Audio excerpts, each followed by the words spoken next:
Hey everybody, it's Ben Jameson. Thanks for checking out Church Free Spirituality for this week. I had an interesting experience recently that I want to share with you. That's really a deep personal growth experience and will maybe trigger you a little bit, but I think it's really worth looking at. I had jury duty recently, and I decided to take a completely different idea around jury duty than I ever had before.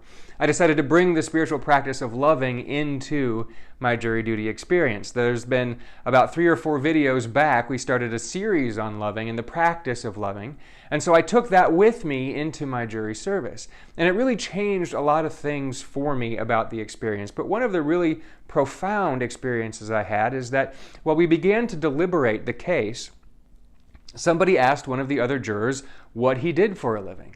And this gentleman said, "I don't want to tell you. I'll share that after we're done." And so we began to deliberate, and this gentleman was one of the best contributors to the process.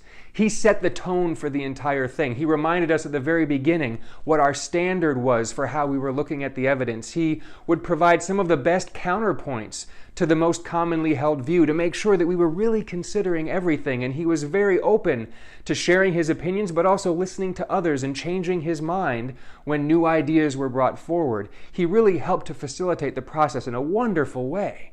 It was vital to us really fulfilling our duty in that service. And so we all finish, and somebody says, "All right, so what do you do?" And he said, "Well, my job has been in the news a lot lately, and it's not really put out in a very positive light. So I didn't want to tell you guys because I didn't want you to undermine me in this process, to write me off, to not consider my thoughts. I'm an immigration officer." Interesting. Now, I knew this ahead of time. I had talked with this guy the first day that we were on jury service together, and he told me what he did then. And when he said to the entire group, "I don't want to tell you," I knew exactly why he didn't want to tell everybody. Because when he initially told me, I had that visceral reaction. Now, we may be on completely different sides of the immigration debate, and that's totally fine. This is just a metaphor, a way to look at how prejudice shows up in our experience beyond where we might typically look for it.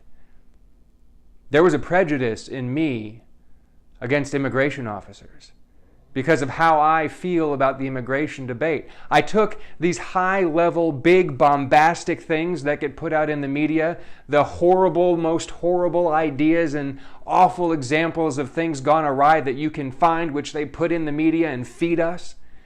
And I took all of that and shoved it onto this person that I had never met before, never talked to before. And he wasn't that. He wasn't the person deporting the family. He wasn't that person. He wasn't the person setting the policy. He wasn't any of that. He was just a guy doing a job, serving on jury.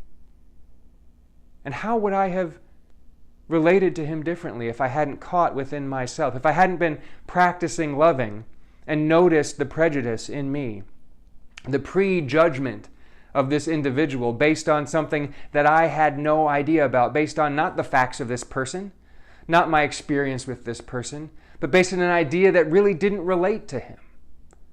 So this week, I encourage you to broaden your mind about what prejudice means and to be willing to look at your own thoughts and feelings. Be willing to see where there might be some prejudice lurking. Is it around a particular type of job? Certainly there may be some racial prejudice in there. That's the most common one. That's where we look most easily.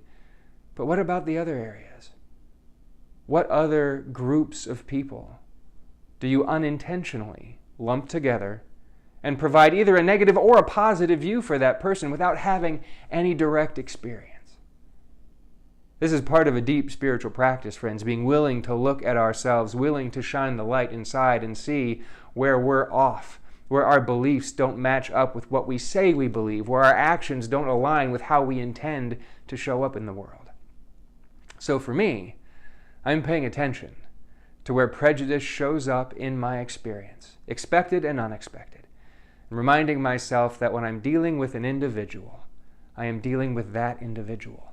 Not a group, not a grand idea, not some broadcast impression of what's going on in our country as a whole, but one person who has their experience relating to me with my experience and how I can bring loving into that situation regardless of how our beliefs, thoughts, or work lives align. Thank you for being willing to do this deep exploration. Thank you for checking into Church Free Spirituality this week. If you have any thoughts, feelings, questions, comments, put those down below.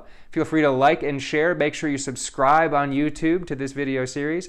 And if you want to go deeper into your spiritual practice, as always, Church Free Spirituality, the book, is available on Amazon and Barnes & Noble. Thanks, everybody. Have a wonderful week. I honor your commitment to digging in and releasing anything inside of yourself that is not aligned with how you truly want to show up in the world. Have a great week. We'll see you next time. Bye-bye.